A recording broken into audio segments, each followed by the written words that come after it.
안녕하세요. DJ 서영입니다. 오늘의 사연 시작해보겠습니다. 안녕하세요. 저는 경기도에 사는 30대 후반 여자입니다.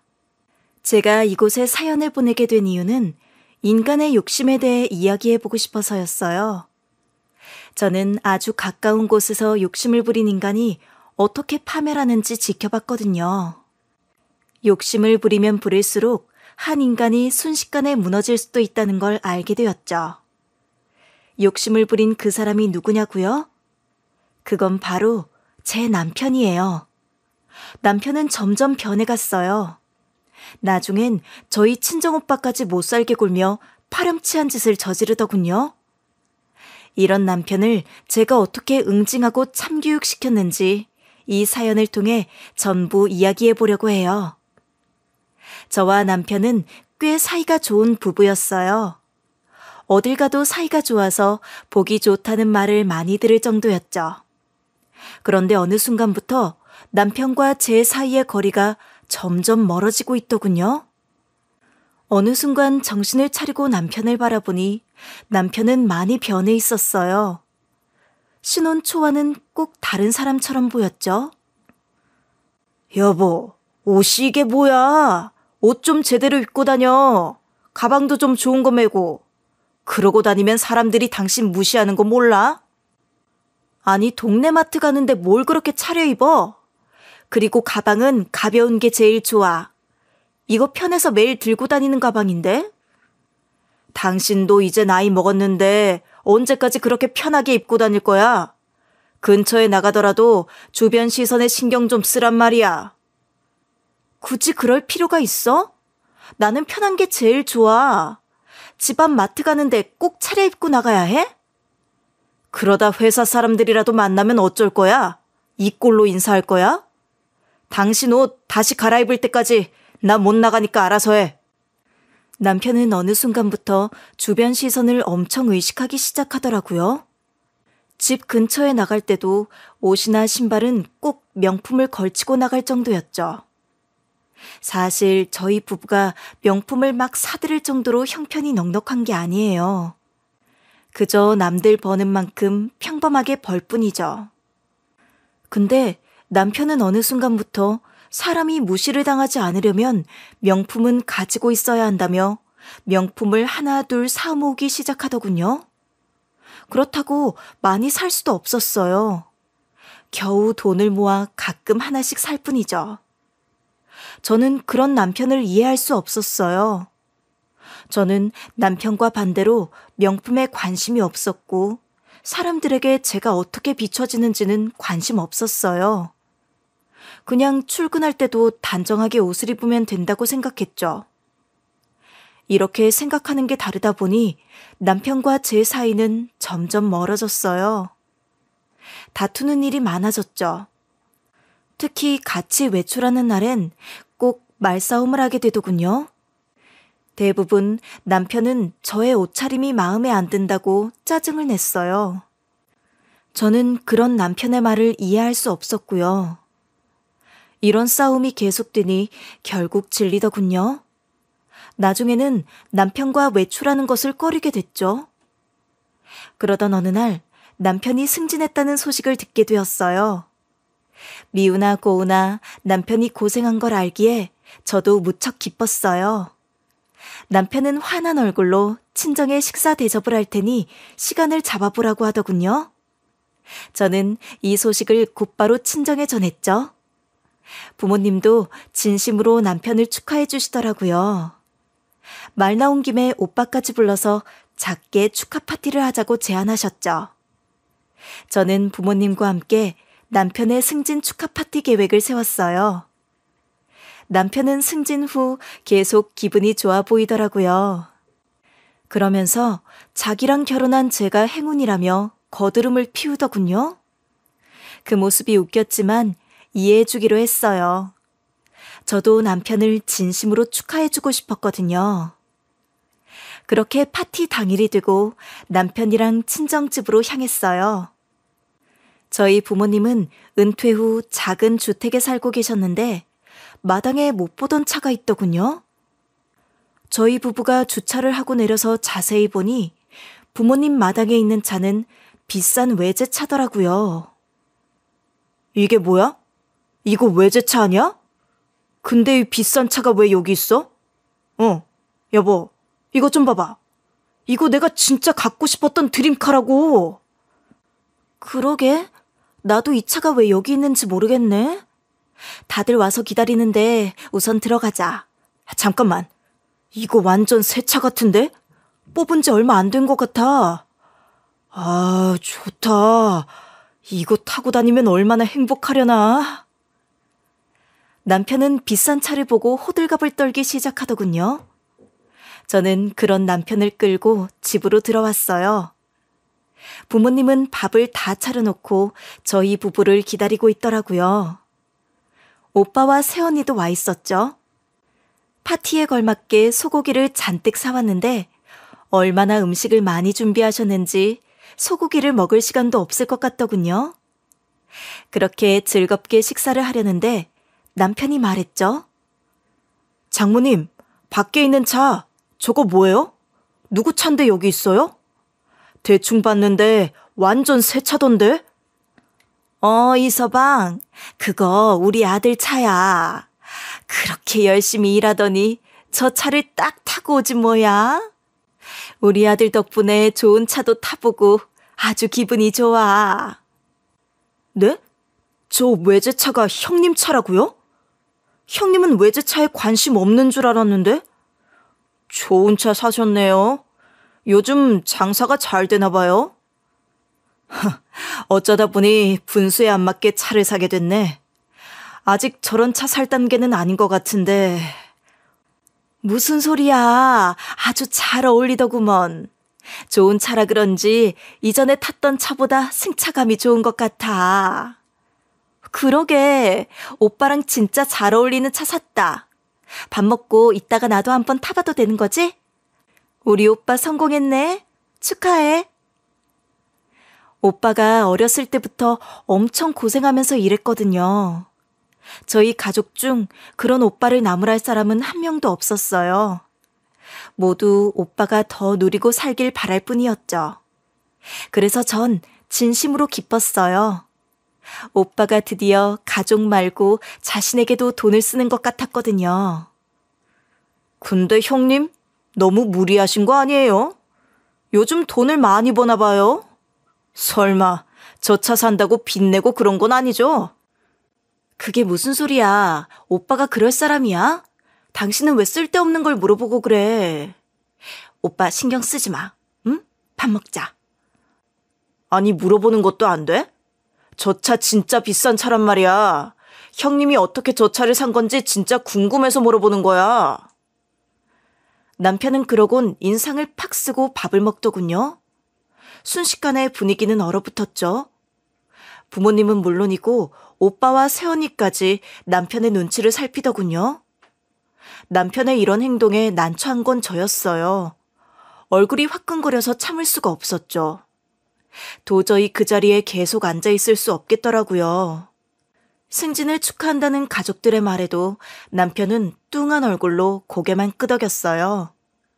도저히 그 모습을 지켜볼 수 없겠더군요. 저는 도망치듯 집으로 돌아갈 수밖에 없었어요. 남편과 저는 집으로 돌아오는 차 안에서 입을 꾹 다물고 있었죠. 수산시장에서 일하는 사람이 왜 저런 외제차를 타? 볼 사람이 누가 있다고? 저 차 수산시장 주차장에 세워놓기 아까운 차 아니야? 당신 그게 무슨 말이야? 지금 말 다 했어? 내 앞에서 어떻게 그런 소리를 할 수가 있어? 뭐, 내가 틀린 말 했어? 솔직히 맞잖아. 저런 차 타고 고작 수산시장이나 다닌다니. 차가 아깝다, 차가 아까워. 당신, 입 조심해.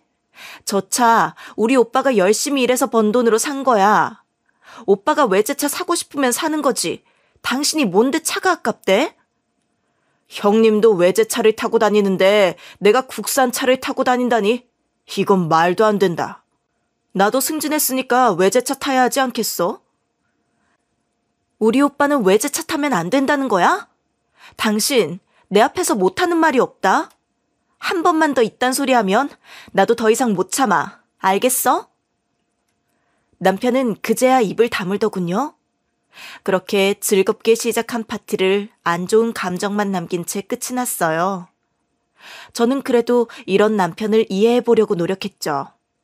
한편으론 남편이 이런 반응을 보인 것도 이해가 됐거든요. 남편은 처음부터 이러지 않았어요. 연애할 때는 알뜰하고 성실하고 무엇보다 자기 소신이 있는 사람이었죠. 전 그런 남편의 모습이 좋았어요. 근데 남편은 나이를 먹을수록 체면에 목을 매는 사람이 되었죠. 저도 직장 생활을 하는 사람이니 처음엔 남편을 이해할 수 있었어요. 회사를 다니다 보니 주변 사람들이랑 끝없이 비교하게 되고 점점 남의 눈을 의식하게 되더군요.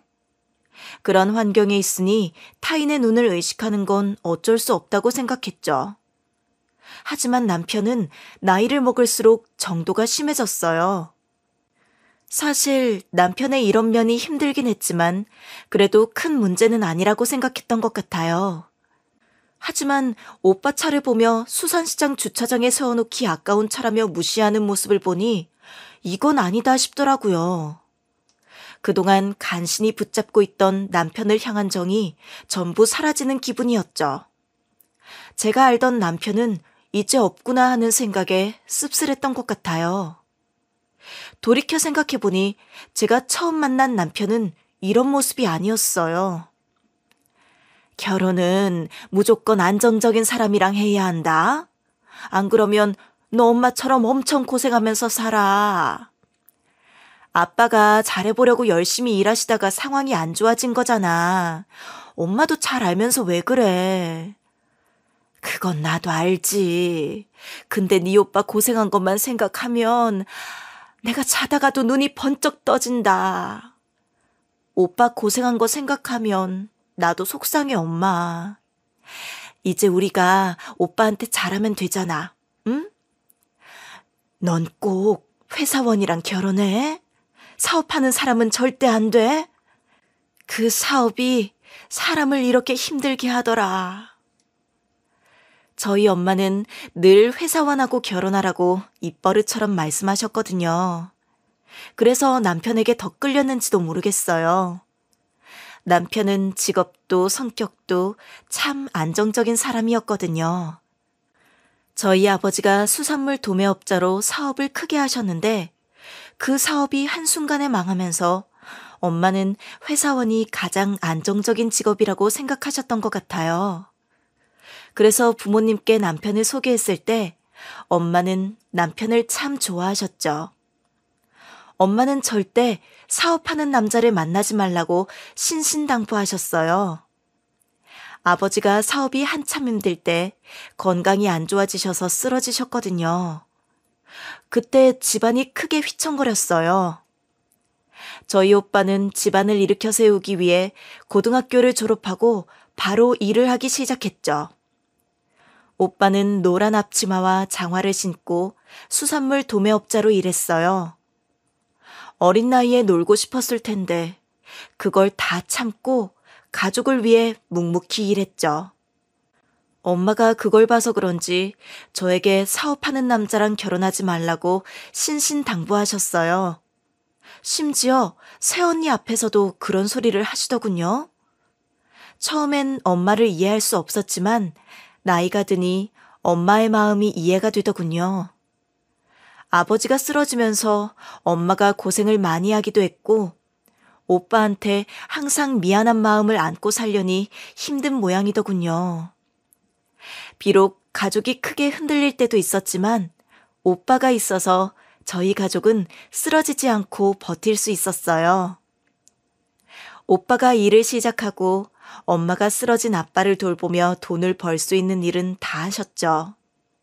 저는 당시 고등학생이었는데 엄마와 오빠를 보니 저도 뭐라도 해야 할 것 같은 기분이 들더군요. 전 아르바이트 자리를 구하려고 애를 쓰고 있었죠. 근데 오빠가 그걸 어떻게 알았는지 단호하게 저를 말리더군요. 넌 아무 걱정하지 말고 공부해.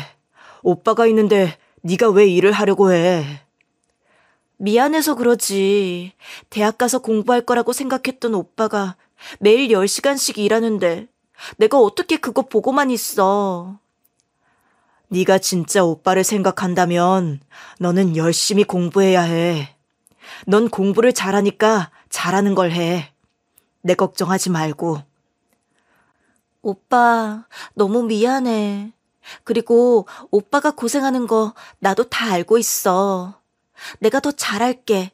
진짜 미안해. 그런 생각하지 마.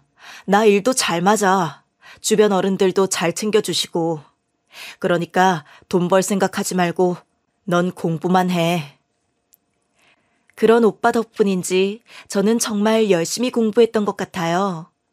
대학에 가서도 장학금을 놓치지 않았죠. 정말 악에 바쳐 열심히 했던 것 같아요. 형편이 너무 어려웠거든요. 그러다 제가 대학을 졸업할 때쯤 형편이 점점 나아졌어요. 아빠 건강도 많이 좋아지셨고 오빠가 자리를 잘 잡아 돈을 어느 정도 벌기 시작했죠. 그때부터는 꽤 안정적으로 살았던 것 같아요. 저도 대학 다니면서 아르바이트를 했고요. 적어도 식비나 버스비 때문에 걱정하는 일은 없었거든요. 그렇게 대학을 졸업하고 회사에 들어가 평범하게 직장 생활을 하다가 지인에게 남편을 소개받았죠. 남편은 엄마가 누누이 말하던 1등 신랑감에 가까웠어요. 엄마의 말을 듣고 자란 탓인지 저는 처음 볼 때부터 남편에게 호감이 있었던 것 같아요. 덕분에 저희는 빠르게 가까워질 수 있었죠. 저는 남편의 모든 게 마음에 들었어요. 하지만 그 행복은 오래가지 않았죠. 남편은 나이가 들어갈수록 친정을 대놓고 무시하더군요. 특히 오빠의 복장과 직업을 이유로 오빠를 무시하며 저에게 상처를 주기도 했죠. 처음엔 이렇게 노골적으로 오빠를 무시하지 않았어요. 내가 화를 내도 되나 싶을 정도로 헷갈리게 오빠를 무시했죠. 근데 시간이 갈수록 남편은 당연한 듯 오빠를 깔보더군요. 저는 더 이상 남편을 이해할 수 없었어요. 사람이 점점 못나지니 좋았던 순간도 전부 잊게 되더군요. 이런 남편에게 질려만 갔죠. 더 이상 말을 한다고 해도 남편은 더하면 더했지 나아지지 않을 것 같았어요. 남편이 이럴 때마다 오빠한테 너무 미안했어요. 가슴이 뻥 뚫린 듯 공허하고 답답했죠. 우리 가족을 위해 오빠는 오랜 시간 헌신했어요. 힘들게 일하면서도 힘들다고 내색 한번 하지 않았죠. 그것만 생각하면 오빠한테 죄를 짓는 기분이었어요. 저는 친정에서 돌아온 후 남편과 대놓고 거리를 두고 있었어요. 이 정도면 남편이 눈치챘겠거니 싶었죠. 근데 남편은 저를 불러다가 충격적인 말을 하더군요. 아니, 아무리 생각해도 형님이 저 차를 사는 건 말이 안 돼. 꼴랑 수산물 도매업 하면서 외제차를 살 정도로 돈을 버는 게 말이 돼? 아무리 생각해도 이거 수상해. 당신 여태 그거 생각하고 있었던 거야? 당신은 우리 오빠한테 미안하지 않아? 당신이 이러면 내가 오빠 얼굴을 어떻게 봐? 우리 오빠 지금껏 고생만 했어.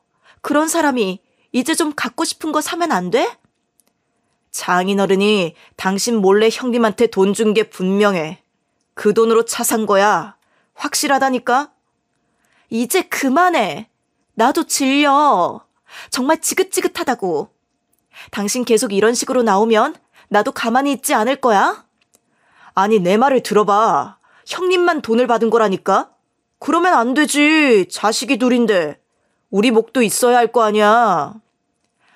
오빠가 도매업에 몇 년을 있었는데 돈도 벌 만큼 벌었을 거야. 그리고 아빠가 오빠한테 차를 사라고 돈을 줬다고 해도 오빠 그거 받을 자격 있어. 그게 무슨 소리야?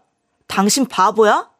당신은 아무것도 못 받았는데 형님만 장인어른 돈을 받을 자격이 있다니. 오빠 지금껏 우리 가족을 위해 헌신했어. 그런 사람이 그 차 하나 못 받아? 난 상관없으니까 그런 소리 하지 마. 내가 괜찮다는데 당신이 왜 큰 소리야? 당신 그거 착한 거 아니야? 멍청한 거야. 이러니 당신이 아무것도 못 받는 거라고. 두고 봐. 내가 다 받아낼 거야. 이제 그만 좀 해.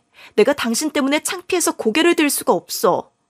오빠한테 못하는 말이 없어? 그럼 형님만 주머니 차는 걸 보고만 있어? 혹시 그 자동차도 장인어른이 그냥 사주신 거 아니야? 나중에 장인어른 댁 가면 차량 등록증 확인해 봐야겠어. 남편은 제 말을 듣는 척도 하지 않더군요. 그런 남편을 보니 암울하더군요. 이 사건이 조용히 끝이 날 것 같지 않았죠. 저는 더 이상 남편이 바뀔 것 같지 않았어요. 이전의 남편을 기대하기 힘들 것 같더군요.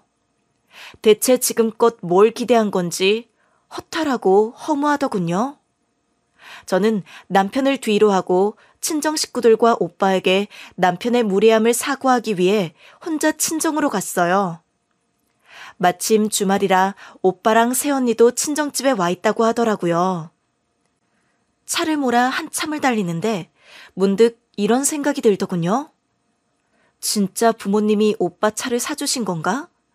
남편의 말이 맞는 걸까? 그렇다면 왜 나한테 말을 안 했을까? 하는 의문들이 떠올랐죠. 아들이라 부모님이 더 챙겨주시려고 하는 건가 싶더군요. 오빠가 당연히 보상을 받을 만한 사람인 건 알지만 그래도 저 몰래 오빠를 챙겼다고 생각하니 조금 서운해지더군요. 남편의 말이 다 맞다면 식구들에게도 조금 실망할 것 같았거든요. 그런 복잡한 감정들이 얽히니 더 답답해지더군요. 친정에 도착해서도 좀처럼 웃을 수가 없었죠. 가족들이 함께 밥을 먹고 차를 마시던 도중 언니가 밖으로 나가길래 저도 따라 나왔어요. 아가씨, 들어가서 차 마시지 왜 나왔어요? 저 지금 슈퍼 갈 건데 뭐 살 거 있어요? 아니요, 언니. 그게 아니라 언니한테 물어보고 싶은 게 있어서요. 언니 오해할까봐 조금 조심스럽긴 한데 혹시 오빠 차에 대해 언니한테 뭐 들을 수 있는 게 있을까요? 아, 아가씨. 그럼요. 사실 아가씨한테 말하고 싶었는데 적당한 때를 놓쳤네요. 가게 매출이 몇 년 동안 엄청 늘었어요. 거의 10배가 늘었거든요. 정말요? 아, 잘 됐어요. 언니 걱정 많이 했잖아요. 장사가 잘 된다니 다행이네요. 고마워요, 아가씨.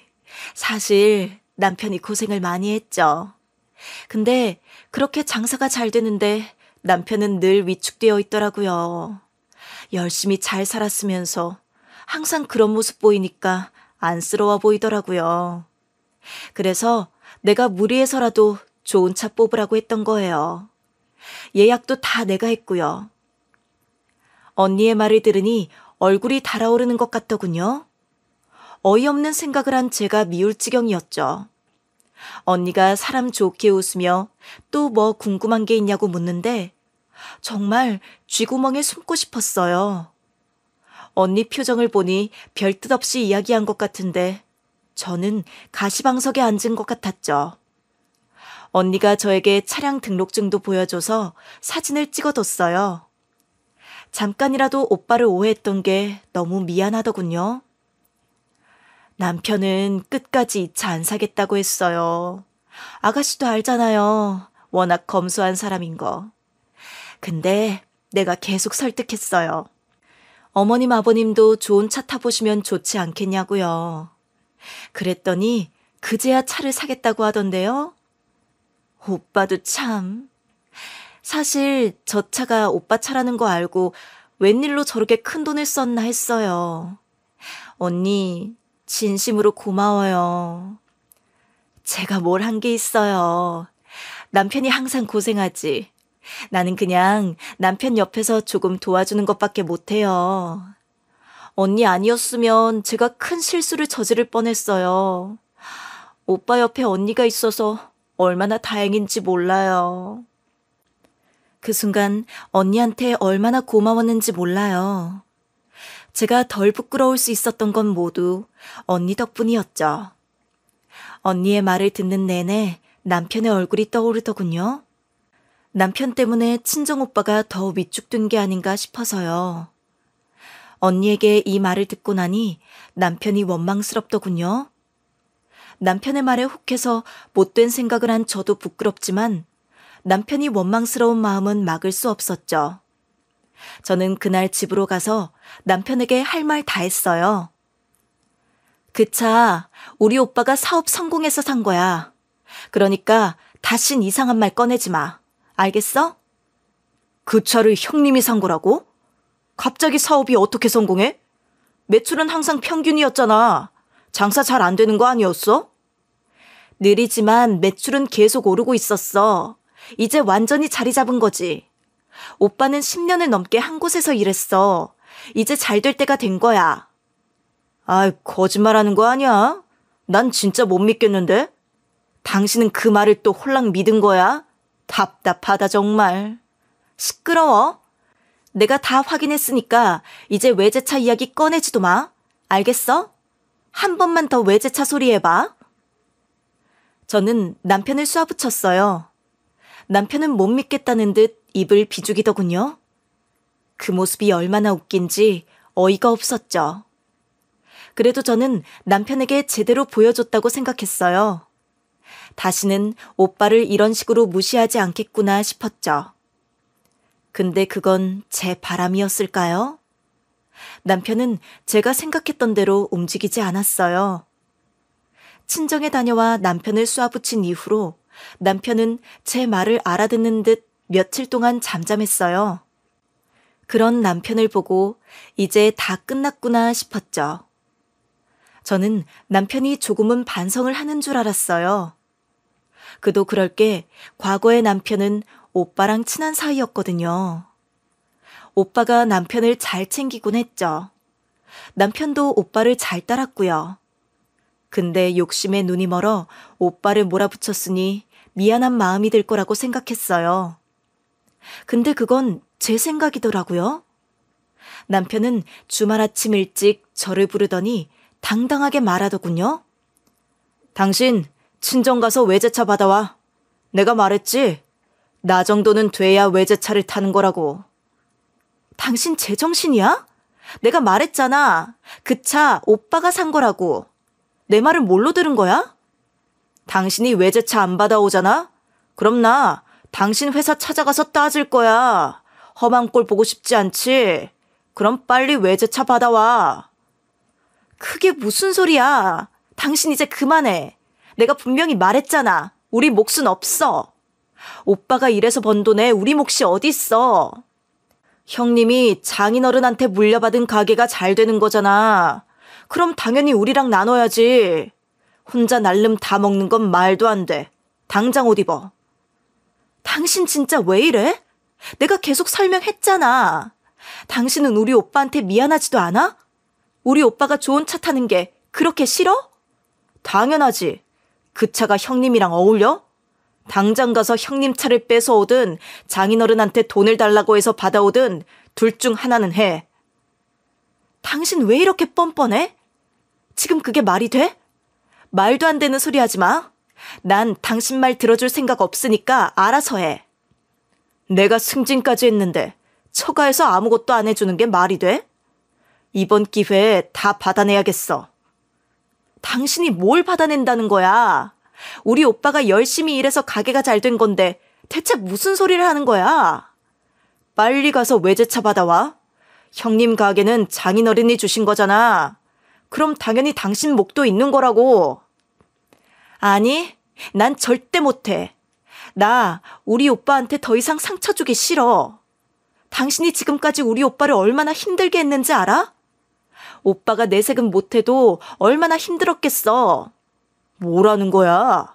내가 틀린 말 한 것도 아닌데 뭘 힘들게 했대? 됐으니까 외제차 받아오라고. 그 차는 나한테 잘 어울린다니까. 진짜 질린다. 내가 어디까지 당신을 이해해줘야 하는 거야? 지금 하는 말 다 진심이야? 당연히 진심이지. 당신이 못 간다고 하면 내가 가서 그 차 받아올 테니까 그렇게 하라. 꼭 이렇게까지 해야겠어? 당신 정말 끝까지 이럴 거야?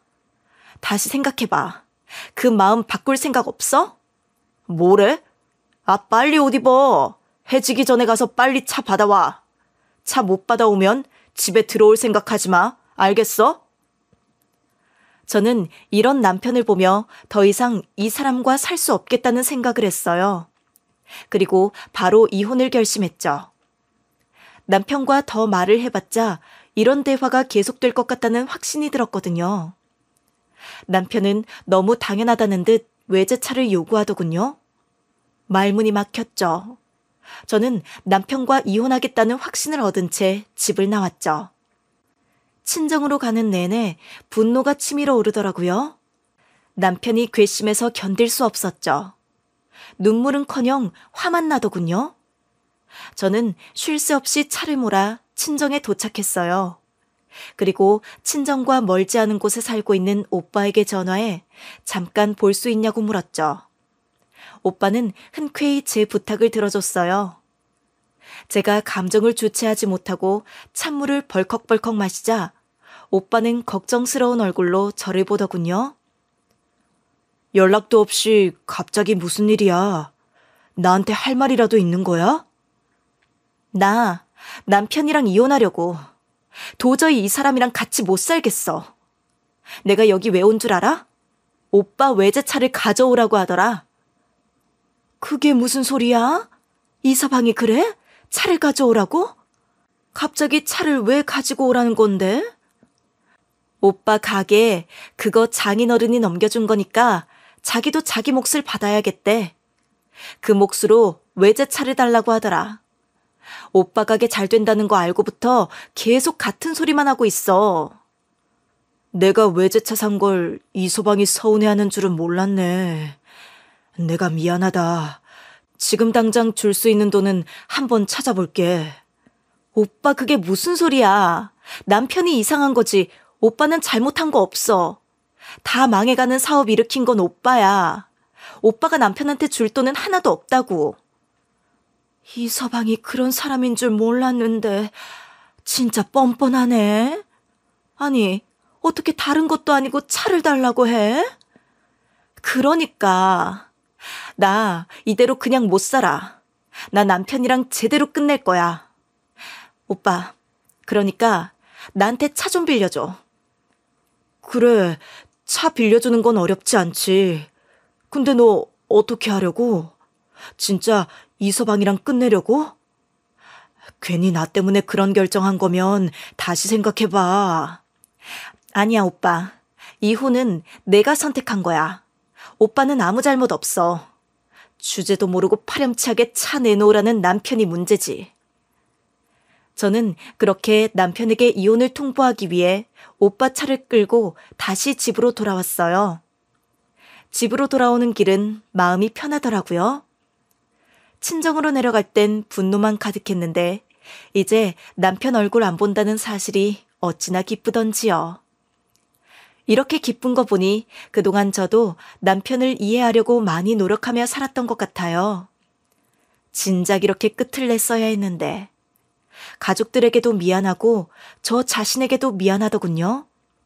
저는 남편이 어떤 말을 해도 흔들리지 않겠다 굳게 다짐하며 집으로 돌아왔어요.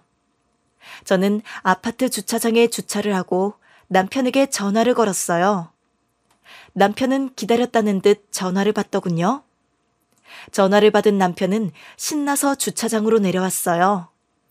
제 옆에 있는 차를 보고 눈이 휘둥그레지더군요. 남편은 제가 있다는 사실도 까맣게 잊은 채 차를 살펴보기 시작했어요. 어찌나 신이 나 보이는지 금방이라도 소리를 지를 것 같더군요. 그 모습을 옆에서 보고 있자니 치가 떨리더군요. 이게 이제 내 차라는 거지? 아, 진짜 힘들게 왔다. 이 차도 이제야 주인을 찾은 거야. 내일 당장 친구들 만나기로 했는데 이제야 어깨 좀 펴겠다.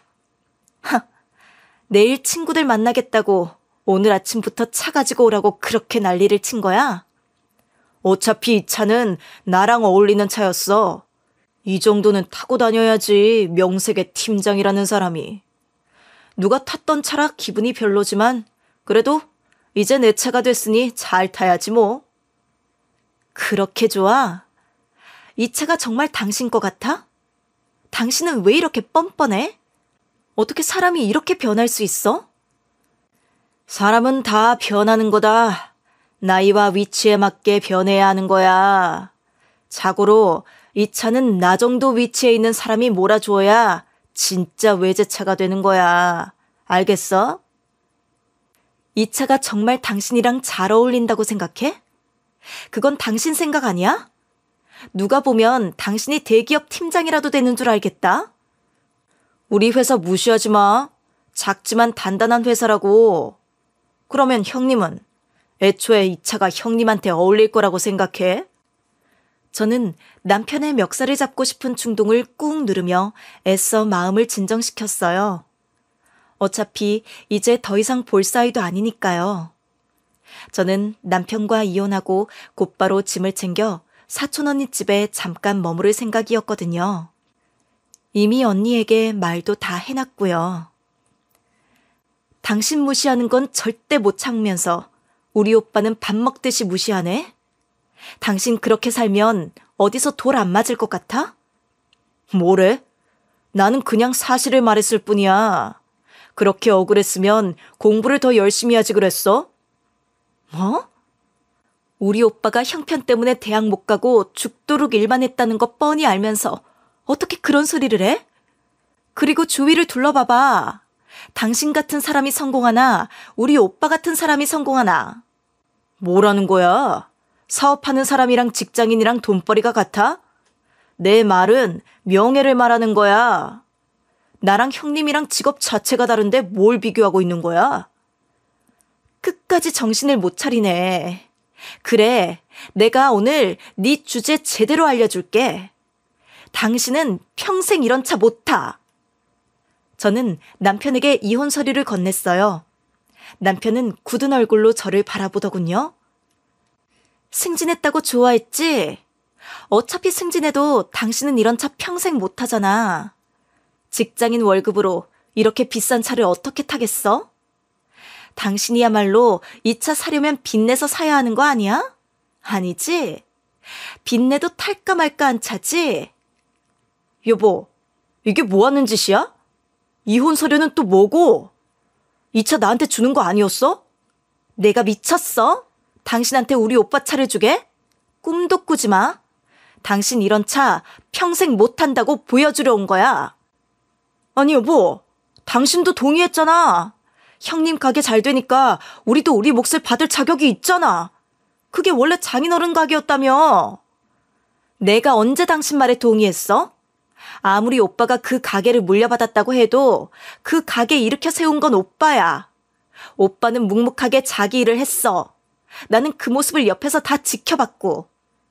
난 처음부터 당신이랑 이혼하려고 친정에 다녀온 건데? 아니 여보, 그런 게 어딨어. 나한테 한마디 말도 없이 이게 뭐 하는 짓이야? 이혼은 아니잖아. 너는 뭐 나한테 미리 말하고 이 차 가지고 오라고 했어? 나는 당신이랑 이혼할 거니까 그렇게 알고 있으면 돼. 여보, 내 말 좀 들어봐. 이건 진짜 아니라니까? 우리가 이혼하면 장인 장모님이 안 놀라시겠어? 이미 우리 부모님한테 당신이랑 이혼한다고 다 말씀드렸어. 오빠도 알고 있고. 그러니까 그런 쓸데없는 걱정하지 마. 여보, 잠깐만. 우리 차분하게 다시 대화로 풀어보자. 이렇게 이혼하는 건 말도 안 돼. 저는 남편의 말을 무시하고 집으로 들어가 짐을 챙겼어요. 남편은 그런 제 옆에서 계속 저를 설득하더군요. 저는 남편을 없는 취급하며 짐을 싸서 집을 나왔어요. 남편은 끝까지 절 붙잡았죠. 하지만 저는 짐을 싣고 빠르게 친척 언니 집으로 향했죠. 주말이 지나면 당장 회사를 가야 하니 일부 짐은 언니 집에 두고 일부는 친정에 둘 생각이었거든요. 저는 친척 언니 집에 들렀다 오빠에게 차를 돌려주기 위해 다시 친정으로 향했어요. 이 와중에 남편은 계속 전화를 하더군요. 전 남편의 전화를 단 한 번도 받지 않았어요. 그리고 그날 이후 저는 이혼 소송을 진행했어요. 남편은 이혼을 할 수 없다며 계속 부정했죠. 저는 그런 남편을 매몰차게 밀어붙였어요. 이혼 아니면 다른 방법은 생각하기도 싫었거든요. 여보, 왜 그래? 우리 이혼할 사이 아니잖아. 당신 옛날 생각해봐. 우리가 사이가 얼마나 좋았어, 어? 옛날 생각을 왜 해? 당신이 그때랑 완전히 다른 사람이 됐는데. 더 이상 나 설득할 생각하지 마. 여보, 그래도 이건 아니지. 내가 잘못했으니까 우리 이혼은 없던 일로 하자. 제발. 당신이 무슨 말을 해도 내 마음은 변하지 않아. 조용히 이혼해주는 걸 감사하게 생각해. 당신 정말 이럴 거야? 그래. 어디 나 없이 잘 사나 보자. 내가 이렇게 매달렸는데 눈 하나 깜짝 안 하는 거 보니 당신 진짜 독하다. 그걸 이제 알았어? 그러니까 있을 때 잘하지 그랬어. 난 내 선택 절대 후회 안 하니까 걱정하지 마. 당신이 후회를 안 한다고? 아니, 후회하는 건 당신이야. 나야말로 당신 없이 잘 살 수 있어. 두고 보라고. 남편은 그렇게 저에게 큰 소리 쳤어요. 저희는 이혼 절차를 통해 완전히 남남이 되었죠. 남편은 그 와중에도 정신을 못 차린 건지 재산 분할한 걸로 외제차를 뽑았어요. 그 모습을 보고 있자니 제가 정말 이혼을 잘했다는 생각이 들더군요. 남편은 모든 재산을 끌어모아 외제차를 구매했더군요. 그러곤 당당히 절 찾아왔죠. 당신 내가 평생 외제차 못할 거라고 했었지? 봐봐. 나 이런 사람이야. 당신이 무시할 수 있는 사람이 아니라고. 고작 이거 보여주려고 이 밤에 사람을 부른 거야? 이제 그만 좀 해. 우리 이럴 사이도 아니잖아. 우리 이제 부부 아니라고. 당신 사실 나랑 이혼한 거 후회하지? 지금이라도 그 마음 고쳐먹으면 내가 당신 받아주는 거 다시 생각해볼게. 웃기지 마. 난 절대 후회 안 하니까. 이제 연락 좀 그만해. 그렇게 외제차 노래를 부르더니 기어코 사고를 쳤구나. 이 차 내 돈으로 산 거야. 이게 내 능력이라고. 사과해야 하는 건 당신이야. 나한테 외제차 평생 못할 거라고 했잖아. 그 말 사과해. 당신은 나한테 사과했어? 어떻게 뻔뻔하게 당신이 사과를 요구해? 더 이상 당신이랑 할 말 없으니까 가. 당신 후회해도 난 몰라. 나 이대로 돌아가면 당신 다시는 안 잡을 거라고. 그때 가서 후회하지 말고 우리 다시 시작하자. 뭘 자꾸 다시 시작하자는 거야. 이렇게 쉽게 당신 용서할 수 있었으면 이혼도 안 했어.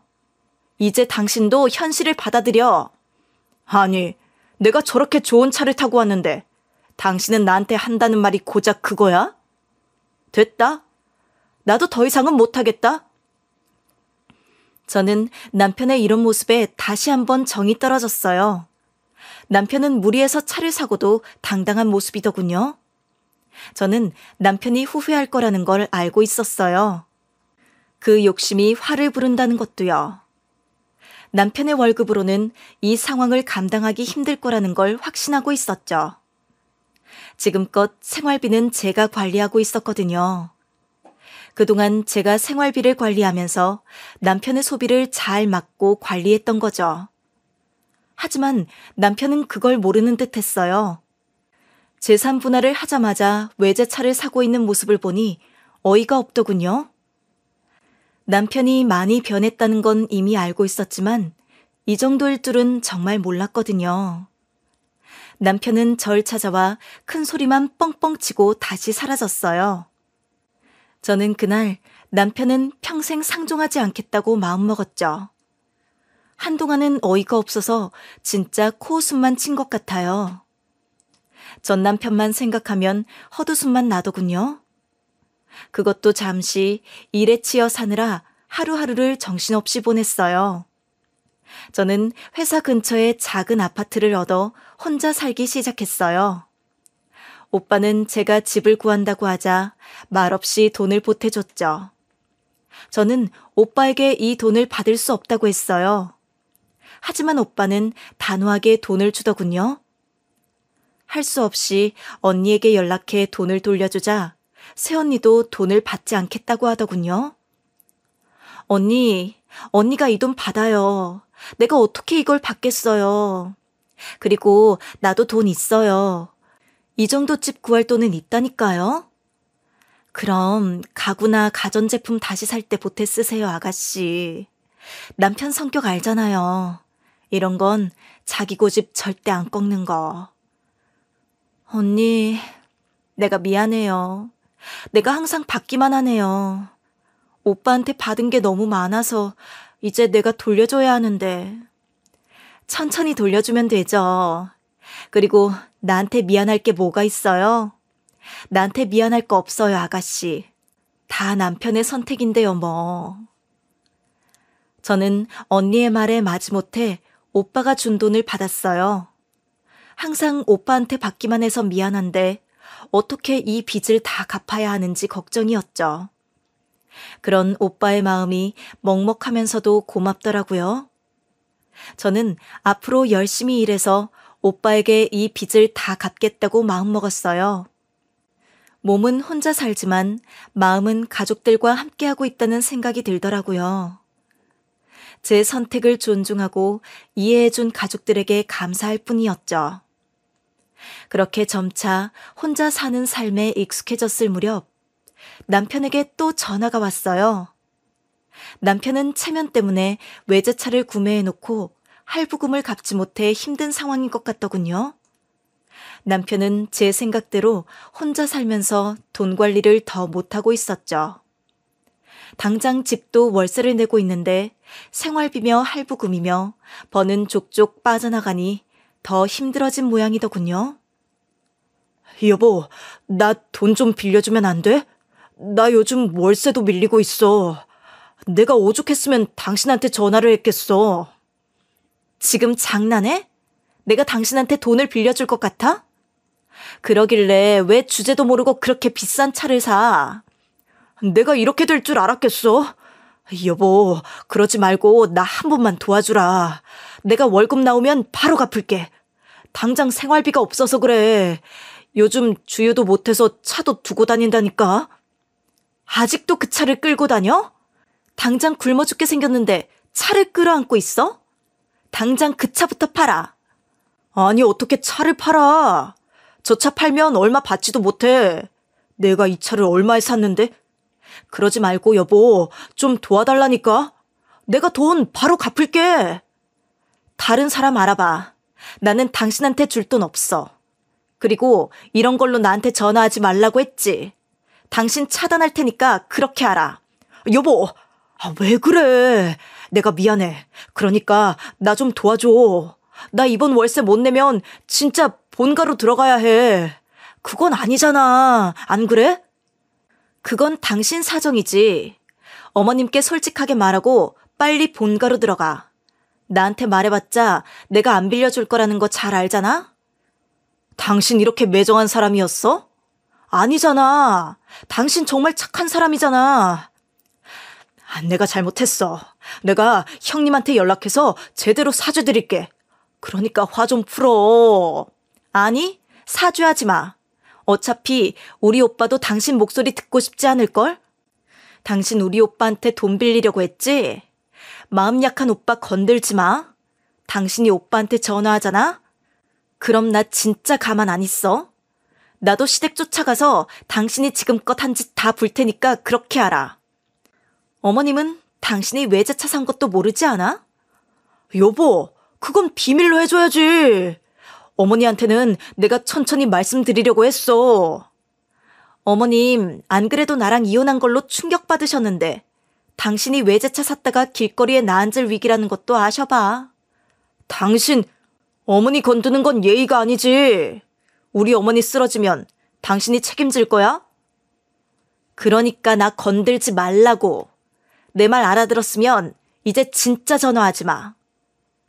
남편은 그제야 자기가 잘못한 것 같다며 저에게 매달리더군요. 저는 더 이상 남편을 상종하고 싶지 않아 전화를 끊으려 했죠. 여보, 내가 진짜 잘못했어. 당신이 나한테 얼마나 소중하고 중요한 사람인지 몰랐어. 내가 미안해, 여보. 그걸 이제 알았어? 나한테 미안하면 이렇게 전화하지 마. 나한테 돈을 빌리는 게 말이 돼? 돈을 빌려도 다른 사람에게 빌렸어야지. 내가 정말 급해서 그랬어. 여보, 내가 생각이 너무 짧았던 것 같아. 이번 주말에 당장 형님 찾아뵙고 사과드릴게. 응? 절대 그럴 생각하지 마.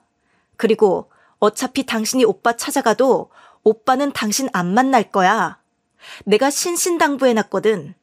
그러니까 이제 제발 거머리처럼 그만 달라붙고 각자 갈 길 가자. 여보, 그럼 이번 달 월세만 빌려줘. 나 용서해달라는 말 안 할게. 진짜 월세만 빌려주면 돼. 당신한테 줄 돈은 10,000원 한 장도 없어. 귀찮게 전화하지 마. 끊는다. 저는 더 이상 남편을 상종하지 않기 위해 전화를 끊어버렸어요. 그리고 영영 남편을 차단해버렸죠. 그 후로 다시 평화로운 일상이 찾아왔어요. 그렇게 저는 다시 일에 매진했죠. 그런데 저에게도 믿을 수 없는 행운이 찾아왔어요. 바로 제가 승진을 했다고 하더라고요. 연봉도 많이 올랐죠. 저는 이 기쁨을 나누고 싶어 친정 식구들과 파티를 계획했어요. 그때는 미처 하지 못했던 진짜 파티를 하기 위해서요. 부모님은 제 승진 소식에 엄청 기뻐하셨어요. 오빠와 새언니도 진심으로 저를 축하해줬죠. 가족들의 힘찬 격려를 들으니 이제야 실감이 나더군요. 사실 저는 승진은 생각도 못하고 있었거든요. 묵묵히 일을 하다 보니 이런 기쁜 일이 저에게도 오더라고요. 며칠 동안 행복에 젖어 있었던 것 같아요.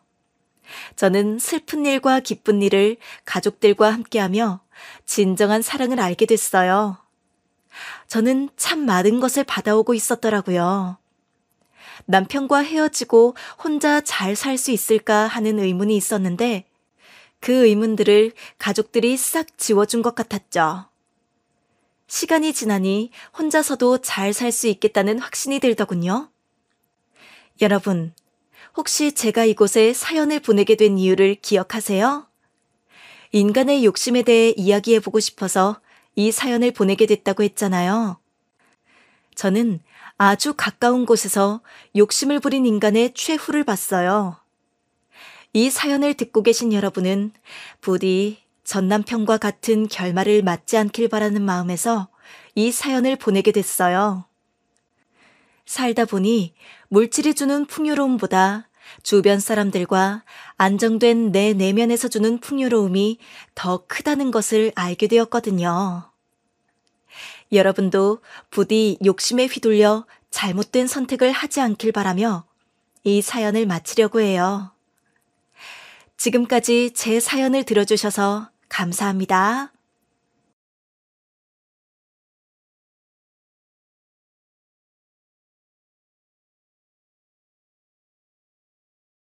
안녕하세요. DJ 서영입니다. 오늘의 사연 시작해 보겠습니다. 안녕하세요. 저는 서울에서 10대 딸을 키우고 있는 40대 여자입니다. 오늘은 제가 만나본 사람들 중 가장 괴로웠던 사람들에 대해 이야기해 보려고 해요. 여러분은 정말 인간이 이렇게 냉혹할 수 있다고 느낀 적 있으신가요? 저는 그런 경험이 있습니다. 제게 그토록 냉정하게 느껴진 사람들은 바로 시댁 식구들이었어요. 남편과 시어머니는 그야말로 자기들만 생각하는 사람들이었고 지나치게 독선적이었습니다. 남편과 시어머니는 언제나 타인의 감정이나 상황은 고려하지 않고 오로지 자기들 의견과 감정만이 중요한 듯 행동했죠. 결국 그들이 사고를 치고 말더군요. 저는 그때를 놓치지 않고 그들에게 단단히 각인될 만한 교훈을 주었습니다. 지금부터 시댁 식구들의 만행과 제가 어떻게 그들을 혼쭐 냈는지 이야기해 볼까 합니다. 저는 어릴 적부터 회계사를 꿈꿨습니다. 대학에 가면서 그 꿈은 더욱 확실해졌죠. 원래 공부도 잘하는 편이라 회계사 시험에 쉽게 붙을 수 있을 거라고 생각했어요. 하지만 정말 만만치 않더군요. 제 인생에서 그렇게 치열하게 공부한 적이 없었던 것 같아요. 잠까지 줄여가며 공부했죠. 과연 될까 하는 의문이 들 무렵 다행히 저는 회계사 시험에 합격할 수 있었어요. 그렇게 치열하게 노력한 끝에 회계사가 되긴 했지만 현실의 업무 역시 쉽지 않았어요. 일에 적응하는 것도 만만치 않았죠. 그러나 묵묵히 일하다 보니 점차 주변에서 인정받는 회계사가 되어 있었죠. 그 즈음 저는 남자친구가 생겼어요. 회계사를 준비하면서 만난 사람으로 저와 비슷한 꿈을 꾸고 있었기에 서로 의지하며 연인 관계로 발전하게 되었죠. 남자친구 역시 회계사 시험을 준비했지만 여러 번 도전한 끝에 결국 회계사를 포기하게 됐습니다. 제가 회계사로 일할 때 그는 일반 회사에 취직하여 직장 생활을 시작했어요. 그 남자친구가 바로 지금의 남편입니다. 남편이 자리도 잡고 경제적으로도 안정이 되니 자연스럽게 결혼을 약속하게 되었죠. 꽤 오랜 시간 연애를 했기에 그 사람과 결혼하는 게 당연하게 느껴지기도 했고요. 저와 남편은 그렇게 긴 연애 끝에 결혼했고 결혼 후에는 예쁜 딸도 낳았죠. 사실 저는 아이를 가질 거란 생각을 해본 적이 없었는데 막상 딸을 낳으니 왜 그런 생각을 안 했을까 싶을 정도로 큰 행복감을 느꼈습니다. 딸을 키우다가 다시 일을 시작했어요. 오래 쉬었으니 힘들 줄 알았는데 몸이 기억하더군요. 자연스럽게 일을 이어가며 비로소 제 마음이 다시 채워지는 느낌이었어요. 그제야 확실히 알았죠. 저는 일을 하면서 살아야 하는 사람이라는 것을요. 그렇게 제 인생의 행복을 찾아가던 와중에 저에게는 말 못할 고민이 생겼습니다. 바로 시댁에 관한 문제였죠. 남편은 둘째가 있었는데 남편은 장남이었습니다. 내가 평생 일군 이 가게를 며느리에게 주려고 한다. 이제 늙어서 편하게 쉬고 싶거든. 오랫동안 생각해봤는데 가게는 당연히 첫째 며느리가 이어받아야 하지 않겠냐? 어느 날 시어머니는 가게를 더는 운영하지 않겠다고 선언하셨어요. 그리고 콕 집어 저에게 물려주겠다고 하시더군요. 저는 정말 당황스러웠어요. 저는 제 일을 하고 있고 식당 운영은 전혀 생각도 해본 적도 없거든요. 모든 사람에게는 각자 적성에 맞는 일이 있는데 저는 식당을 맡아도 제대로 운영할 자신이 없었어요. 그리고 무엇보다 저는 제 일을 너무나도 좋아하고 있었죠. 당신 어머니 가게 안 물려받을 건 아니지? 설마 그렇게 멍청한 짓은 안 하겠지? 그치? 난 어머니 가게 물려받을 생각 없어. 내가 요리도 잘 못하는 거 당신도 알잖아. 내가 어떻게 어머니 가게를 이어받아? 왜 못 물려받아? 요리야 배우면 되는 거지. 사업체를 갖는 게 얼마나 큰 힘이 되는지 몰라서 그래? 그렇게 하고 싶으면 당신이 물려받으면 되잖아. 난 내 일이 좋아. 지금처럼 힘 닿는 데까지 계속하고 싶다고. 뭐 얼마나 대단한 일을 한다고 유난이야? 요즘 회계사가 예전 같지 않잖아. 널린 게 회계사라고. 잔말 말고 일 그만두고 어머니 가게 받아. 싫다니까? 내가 내일 하겠다는데 당신이 무슨 권리로 막아? 어머니가 가게 물려주신다 해도 무조건 네 하고 받으란 법은 없잖아. 당연하지. 회계사에서 언제까지 밥 벌어먹고 살 거라고 생각해? 당장 어머니 가게 물려받으라니까? 분명히 말하지만 난 그럴 생각 없어. 지금 내 일이 좋아. 그러니까 더 이상 설득하려고 하지 마. 남편은 어이없다는 듯 화만 내고 집을 나가버렸습니다. 저는 남편의 태도가 이해되지 않았어요.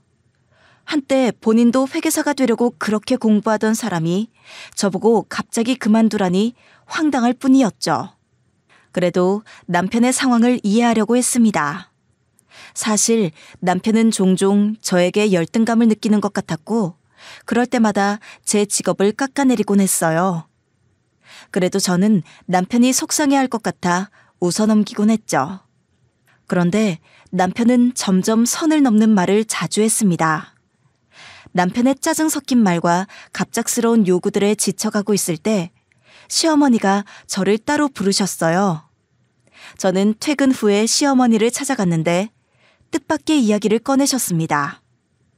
너무 당황해서 말문이 막힐 지경이었죠.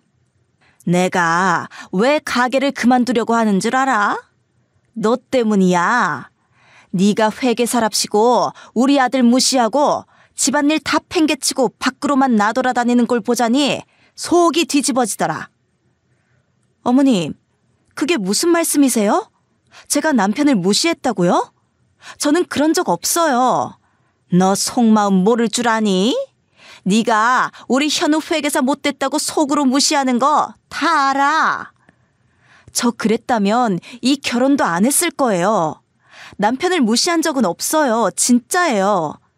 그래? 그러면 회계사 그만두고 가게 일을 맡아. 그래야 우리 현우 기도 살고 나도 너를 인정해 줄 거 아니야. 어머님, 이 문제는 이미 끝난 이야기 아니었어요? 저는 이 가게를 맡을 생각이 없어요. 저도 제 일이 좋고 거기서 할 수 있는 만큼 하고 싶거든요. 끝까지 우리 아들을 무시하겠다는 거네. 네가 남편 무시한 적 없다며? 그럼 이 가게를 맡아야 할 거 아니야. 시어머니는 제 의견이나 상황을 전혀 고려하지 않으셨어요.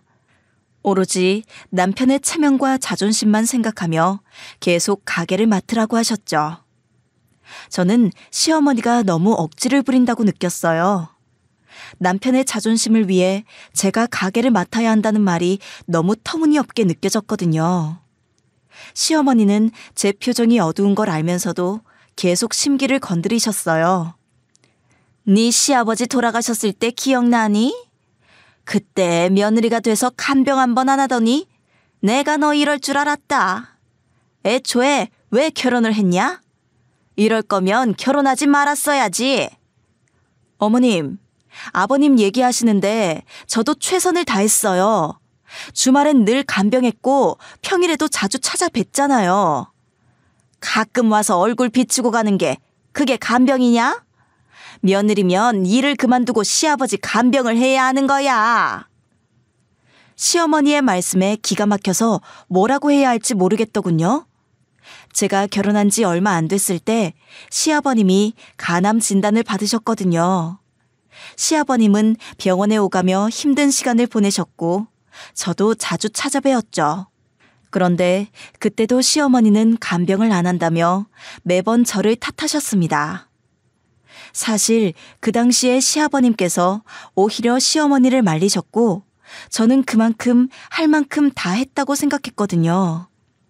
자주 찾아가서 병원비도 보태드리려고 했었죠. 그런데도 시어머니는 아직도 그 일을 꺼내시며 저를 비난하시는 겁니다. 제가 더 참을 수가 없었어요. 어머님, 사실 저도 이 복잡한 회계사 일 그만두고 편하게 가게에서 일하고 싶을 때도 많아요. 그런데 제가 가게를 맡고 싶지 않은 이유는 어머님 때문입니다. 뭐야? 나 때문에 안 한다고? 시어머니가 며느리한테 조금 뭐라고 했다고 대드는 거야? 어머니가 저한테 한두 번 이러신 게 아니잖아요. 이제는 정말 지칩니다. 어머님 가게 맡을 생각 절대 없으니까 그리 아세요. 말하다 보니 울컥하는 마음이 들더군요. 시어머니가 저를 들들 볶고 고된 요구를 하며 힘들게 했던 기억들이 떠올랐어요.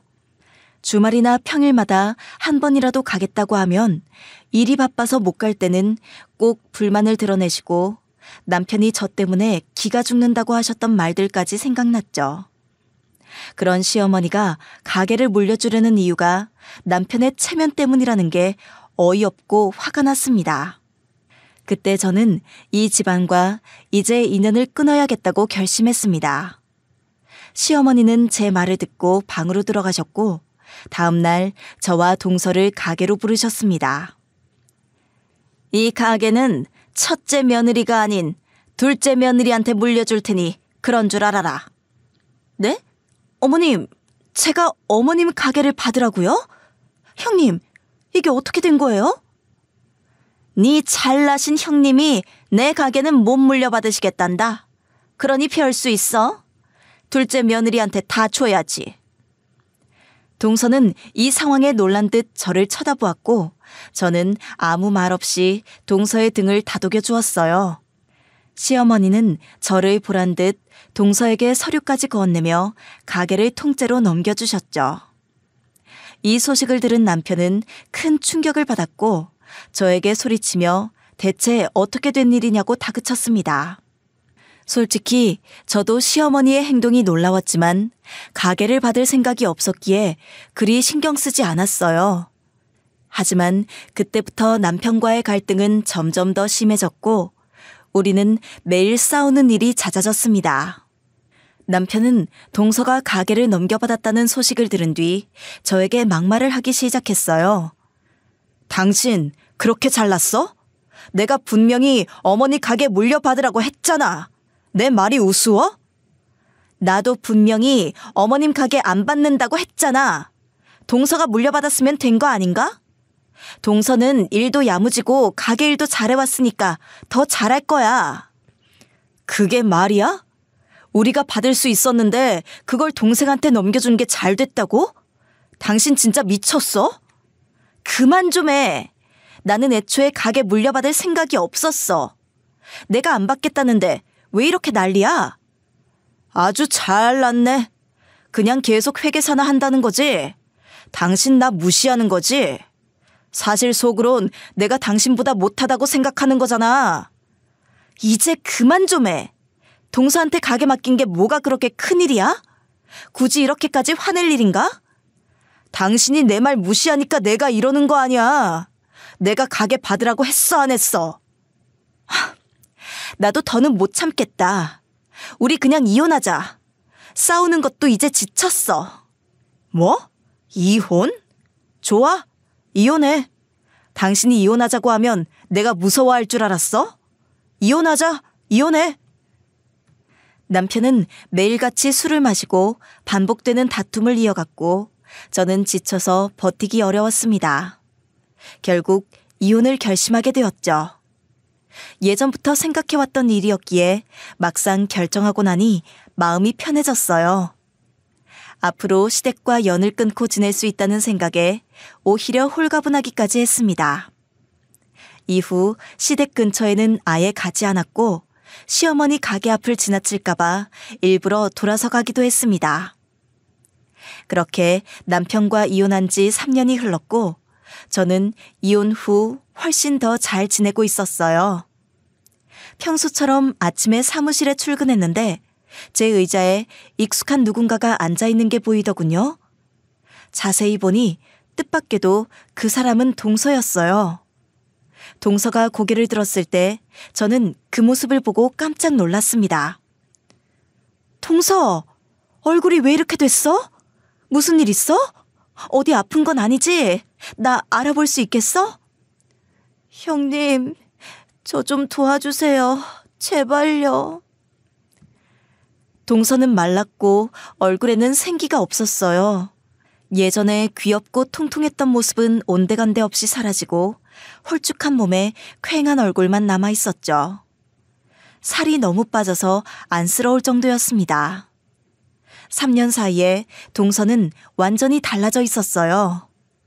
저는 그에게 다가가 조심스럽게 물었죠. 동서, 그동안 어떻게 지낸 거야? 얼굴은 또 왜 이렇게 됐어? 나한테 하고 싶은 말 있어서 온 거 아니야?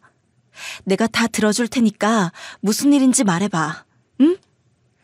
형님한테 정말 이런 부탁까지 드릴 생각은 아니었는데 저도 더 이상 방법이 없어서요.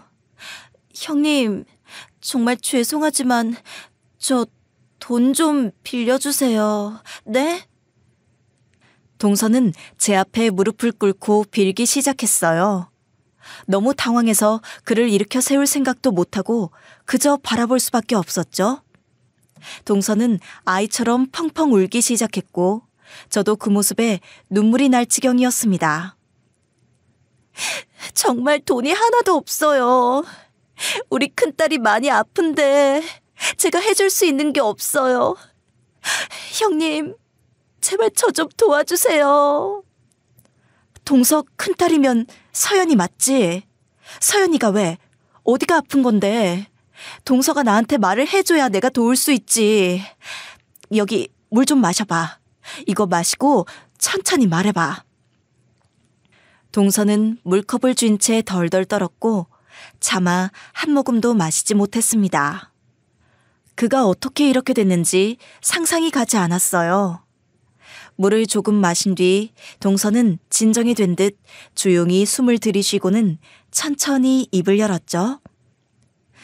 서연이가 골수염이래요, 형님.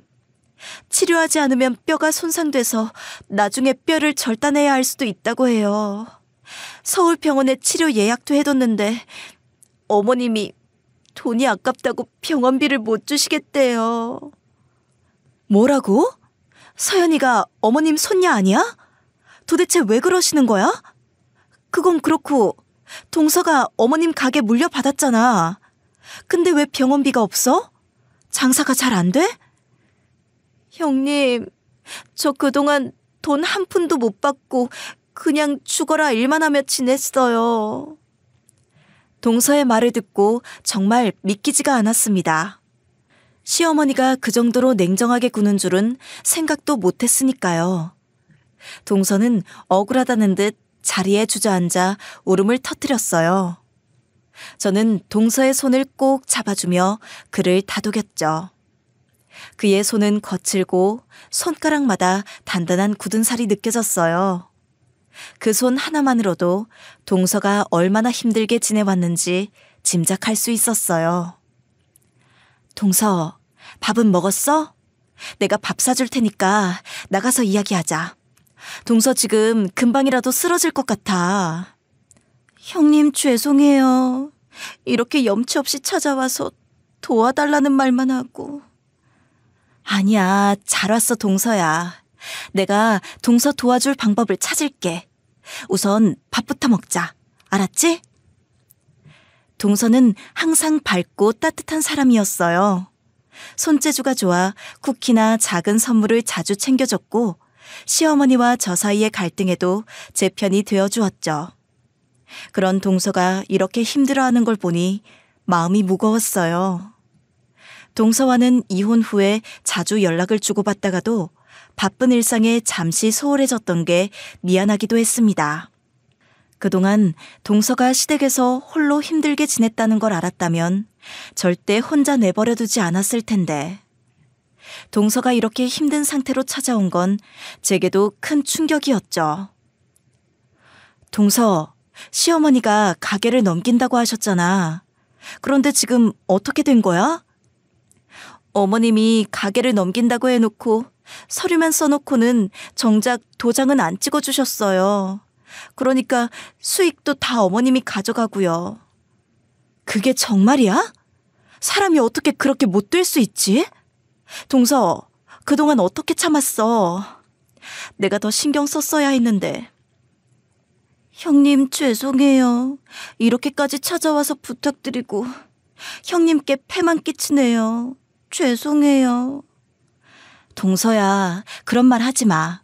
내가 할 수 있는 건 다 도와줄게. 참, 어떻게 그 집안 사람들이 이렇게 못돼 먹었을 수가 있지? 손재주도 좋고 다정한 동서를 시댁에서 부려먹은 것도 화가 나는데 돈 한 푼 못 받고 일했다는 사실이 믿기지 않았어요. 전 남편과 서방님은 한가롭게 낚시 다니고 가게는 시어머니와 동서가 함께 봤다니 어이없고 화가 났죠. 이혼할 때 이미 그 집이 상상 이상으로 고약하다는 걸 알았지만 동서가 이런 고생을 하고 있었다는 걸 생각하니 참을 수가 없었어요. 그래서 가게 장사는 잘 돼? 손님이 늘었으면 수익도 많이 났을 텐데. 네, 장사는 더 잘 되고 있어요. 그런데 어머님이 돈 없다면서 월급은커녕 아무것도 안 주세요. 그 말을 들으니 정말 환멸이 느껴졌어요. 동서의 딸이 아프다는 상황에서조차 도와주지 않고 방치하는 시어머니나 이를 외면하는 전남편과 서방님도 다 똑같이 생각됐죠. 동서 역시 이혼을 고려했지만 앞으로 딸과 어떻게 살아갈지 불안해 이러지도 저러지도 못한 상태였다고 했습니다. 잘 왔어, 동서. 이제 그 집 식구들 제대로 본때를 보여줘야겠네. 동서가 그동안 못 받았던 것들도 내가 다 받아줄게. 걱정하지 말고 나한테 맡겨. 형님, 정말 고마워요. 누구한테 부탁해야 할지도 모르고 막막했는데 이렇게 말해주시니 너무 감사합니다. 동서의 손을 꼭 잡고 다독이며 약속했어요. 그 말을 들은 동서는 눈물을 글썽이며 고맙다고 했죠. 저도 결심이 섰습니다. 이제 동서를 돕고 그 집안이 지은 죄를 반드시 돌려줄 작정을 했어요. 동서와 헤어지고 사무실로 돌아왔지만 도저히 일에 집중할 수가 없었어요. 자꾸 동서의 울먹이던 얼굴이 떠오르면서 그 집안을 가만히 둘 수 없다는 생각만 들었죠. 시어머니는 3년 동안 한 푼도 주지 않고 동서를 부려먹으면서도 미안한 기색 하나 없었고 처음부터 동서를 가게로 불러들여 종처럼 부리려 했던 게 분명했어요. 시어머니가 가게를 저에게 물려줬다면 그땐 제가 그 일을 겪었겠죠. 일을 그만두고 가게를 받았더라면 시어머니의 요구에 눌려 살았을 거예요. 그렇게 생각하니 이 집안을 그냥 둘 수 없겠다고 다짐하게 됐어요. 동서에게 일어난 일을 그대로 둔다면 시댁 사람들은 이 짓을 또 반복할 게 뻔했죠. 특히 시어머니는 절대로 스스로 반성할 사람이 아니었고 이 정도로 쉽게 넘어갔다면 저나 동서에게 피해를 줄 수도 있을 거라 생각하니 가만히 있을 수 없었어요. 집으로 돌아와 전 남편과 이혼할 때 정리해둔 자료들을 찾기 시작했어요. 증거를 모아 소송할 걸 준비를 해야 했죠. 그러던 중 예전 시어머니가 저와 동서를 앉혀놓고 가게를 물려준다고 하면서 서류를 건네던 장면이 찍힌 영상이 떠올랐습니다. 당시 저는 시어머니가 가게를 물려주겠다는 약속을 했다는 증거를 위해 영상으로 남겨놨었어요. 이 증거가 이렇게 요긴하게 쓰일 줄은 몰랐죠. 영상을 다시 재생하니 시어머니의 목소리가 선명하게 들려왔어요. 이 정도라면 법적 조치를 하기에 충분한 자료가 될 수 있다고 확신했죠. 요즘 한창 바쁘다더니 무슨 일이야? 나한테 상의할 거 있다며? 너 소송 하나 맡아줄 수 있어? 내가 증거 보내줄게. 한번 봐봐. 증거는 확실하니까 어려운 건 없을 거야. 그래? 뭔데 그래? 너 이런 부탁한 적 없잖아. 중요한 사건이야? 중요한 사건이야. 전 시댁이랑 관련 있는 사건이거든. 내 주변에 너만큼 유능한 변호사가 없다.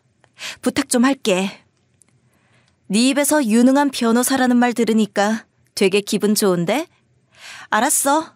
증거 한번 보여줘봐. 내가 한번 검토해볼게. 잘 좀 봐줘. 그리고 소송 비용은 전부 내가 낼게. 나한테 청구하면 돼. 엄청 중요한 사건인가 보네. 기대되는데? 알았어. 내일 다시 연락하자. 저는 증거를 찾은 후 제 주변 지인 중 가장 유능한 변호사 친구에게 연락해 소송을 맡겼어요. 친구는 하루 만에 저에게 전화를 걸어 좋은 소식을 알려주었죠. 네 말대로 구두 계약도 분명한 계약이야. 다만 계약의 경우는 내용을 입증하는 게 힘든데 네 동서의 경우는 영상이 고스란히 남아있어서 입증하는 데 어려움은 없을 것 같아. 그래? 다행이다. 너 믿고 너한테 끝까지 소송 맡길게. 잘 부탁해. 알았어. 걱정하지 마. 잘 될 거야. 그리고 의뢰인을 한번 만나보고 싶은데 가능할까? 그럼 내가 동서한테 잘 말해둘게. 다시 연락할게. 고마워. 확신은 했었지만 막상 친구한테 유리하다는 전화를 받으니 마음이 놓이더군요. 저는 이 사실을 알리기 위해 동서에게 재빨리 연락했어요. 동서, 잠깐 통화 돼? 주변에 어머님 있으면 당장 없는 곳으로 자리 옮겨봐. 네, 형님. 주변에 어머님 안 계세요. 이 시간에 어쩐 일이세요? 동서, 나한테 증거가 있더라고. 동서한테 가게 넘길 때 어머님이 나랑 동서 불러놓고 계약서 읽었던 거 기억나? 나한테 그 영상이 있더라. 그게 정말이에요? 형님, 그런 걸 언제 찍어두셨어요? 정말 감사해요. 이혼 증거로 쓰려고 찍어놨던 거거든. 변호사인 친구한테도 물어봤는데 이 영상은 증거가 확실해서 어머님이 동서한테 가게 넘겼던 거 입증할 수 있을 거래. 실력 좋은 친구니까 걱정하지 마. 바로 소송하자. 소송 비용은 내가 전부 낼게. 형님, 저는 형님한테 해드린 것도 없는데 어떻게 저를 이렇게 도와주세요. 정말 감사해요. 형님한테 받은 이 은혜 절대 잊지 않을게요. 동서, 다 잘 될 거야. 그러니까 걱정하지 말고 기다려줘. 그리고 모든 일이 끝날 때까지 힘들겠지만 절대 내색하지 마. 그리고 가게에 CCTV 있지. 그거 잘 관리해두고. 마지막 이 전화 끊자마자 변호사인 내 친구 번호 줄 테니까 한번 연락해봐. 형님, 너무 감사해요. 형님 아니었으면 전 아무것도 못했을 거예요. 동서, 딱 한 달만 버티자. 알았지? 그럼 한 달 뒤에 봐. 네, 형님. 정말 감사해요. 정말 이 말밖에 드릴 말씀이 없어요. 정말 죄송하고 감사해요, 형님. 동서는 몇 번이나 고맙다는 말을 반복하고 전화를 끊었어요. 저는 제가 할 수 있는 모든 일을 다 했죠. 이제 남은 건 악마 같은 시댁 사람들에게 벌을 주는 일뿐이었어요. 드디어 한 달이 지나고 전 화려하게 차려입었어요. 안 신던 힐을 신고 비싼 옷을 입었죠. 그리고 시어머니가 그렇게 갖고 싶다고 노래를 부르던 명품 백을 들고 시어머니의 가게로 향했어요. 시모는 절 보자마자 기겁을 하더군요. 네가 여길 왜 왔어? 응? 여기가 어디라고 기어들어와? 어머, 여긴 손님한테 이렇게 대접을 하나 보죠? 좀 기분이 나쁜데? 뭐? 얘가 뭘 잘못 먹고 왔나? 너 뭐야? 너랑 내가 얼굴 볼 일이 어디 있다고 여길 기어들어와? 저는 오늘 여기 손님으로 왔는데요. 손님을 이렇게 막 대하셔도 되는 건가요? 여기 서비스가 아주 엉망이네. 헐씨구, 너 3년 만에 나타나서 뭐 하는 거야? 무슨 꿍꿍이가 있어서 여길 왔냐고? 밥집에 밥 먹으러 왔죠. 다른 이유가 있겠어요? 저 빨리 정식 하나 주세요, 사장님. 너한테는 밥 안 판다. 그러니 당장 나가. 그런 게 어딨어요? 전 며느리는 손님도 아닌가? 밥을 먹던 손님들이 일제히 저와 어머님을 쳐다보는 시선이 느껴졌어요. 저는 어머님을 바라보며 얄밉게 웃었죠. 어머님은 분하다는 듯 눈을 부라리며 저를 쏘아보셨어요. 좋은 말 할 때 빨리 나가라. 영업방해죄로 신고하기 전에. 제가 뭘 잘못했다고 영업방해죄로 신고당해요? 한번 해보세요. 저도 할 말 많아요. 아니, 이게 못 본 사이에 아주 톡해졌네. 응? 무서워서 무슨 말을 못하겠어. 저도 손님으로 여기 온 거니까 우선 밥부터 주세요. 빨리요. 시어머니는 저를 한참 노려보더니 마지못해 주방으로 들어가셨어요. 동서는 그제야 제가 왔다는 사실을 알고 주방에서 나와 저와 눈을 맞췄죠. 넌 대체 뭐 하는 거야? 주방에 있으라니까 왜 자꾸 밖으로 기어나와? 어머님, 밖에서 시끄러워서 무슨 일인가 해서 잠깐 나왔어요. 시어머니가 동서에게 막대하는 모습을 보니 어이가 없더군요. 저렇게 3년을 버틴 동서가 대단해 보였어요. 잠시 후 시어머니는 음식을 제 앞에 툭 내려놓더군요. 좀 조심히 놔주시면 안 돼요? 옷에 튈까 봐 걱정되네요. 이게 뭘 잘했다고 똥 싸듯이 나와? 너 내가 시어머니였던 걸 까먹었냐? 아니요. 어떻게 있겠어요. 어머님은 평생 기억에 남으실 분이니까요. 뭐야? 내 속 뒤집으러 일부러 온 거지? 그냥 밥 먹고 빨리 가? 그렇게 못할 것 같은데요? 어머님, 저 오늘 여기서 할 일이 많아서요. 어머님, 궁금하시죠? 이게 진짜 뭔 소리야? 아, 결국 우리 가게 탐나서 온 거구나. 너 요즘 돈 모자란 거야? 꼴 좋네. 그럴 리가요. 그랬으면 이렇게 차려입고 왔겠어요?